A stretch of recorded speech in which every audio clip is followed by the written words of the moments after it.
વ્યારાનગરમાં આવેલ wallet hyper માર્ટમાંથી ગ્રાહકે ખરીદી કરેલ ખજૂરમાંથી જીવાત નીકળી ગયું હોય તેવો મામલો સામે આવ્યો છે। ગ્રાહકે સંચાલકને ફરિયાદ કરી હતી, પરંતુ ગ્રાહકને સંતોષકારક જવાબ ન મળતા ગ્રાહકે ખજૂરમાંથી નીકળેલી જીવાતનો વિડીયો વાયરલ કરી વોલેટ હાઇપર માર્ટમાં વેચાતા ખાદ્ય પદાર્થો પર તપાસ કરવામાં આવે તેવી માંગ કરી હતી। ત્યારે તાપી ફૂડ એન્ડ ડ્રગ્સ વિભાગ કામગીરી શંકાના દાયરામાં આવી રહી છે। ત્યારે આ મોટા ભાગના જે લોકો છે તે મોલમાંથી ખરીદી કરતા હોય છે, ઉપરાંત આવો આગ્રહ પણ રાખતા હોય છે। ત્યારે વિવિધ કંપનીના મોટા મોલમાંથી આંખ બંધ કરીને વિશ્વાસ રાખીને ખરીદી કરતા હોય છે, અને ત્યારે મોલમાંથી ખરીદી કરતા ગ્રાહકો માટે હવે ચેતી જવા જેવો એક મામલો પણ સામે આવ્યો છે।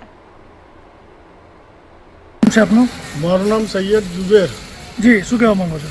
હું એમ કહેવા માંગુ છું કે આ મોલમાંથી મેં રાતે ખજૂરના પેકેટ લીધેલા, તેની અંદર જીવાત નીકળી ઘરે લઈ ગયા પછી રાતે તો નહીં ખાધા, પછી સવારમાં આવીને અહીંયાથી મેં બીજા પેકેટ લીધા ન્યૂ, એ લોકોના કાઉન્ટર પર ખાલી કરીને એ લોકોને જીવાત બતાવી, તો પણ એ લોકોએ મને રિસ્પોન્સિબિલિટી નહીં આપી જરાક પણ, અને હશે એ લોકો અંદર કે આ તો કંપનીના પેકેટ છે, આમાં અમારું કંઈ ના હોય એમ।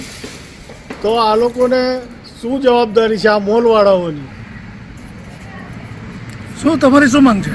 મારી માંગ એવી છે કે આ લોકો ઉપર સખત કોઈ કાર્યવાહી થવી જોઈએ ને મોલની તપાસ થવી જોઈએ કે આ લોકો શું વેચી રહ્યા છે અંદર।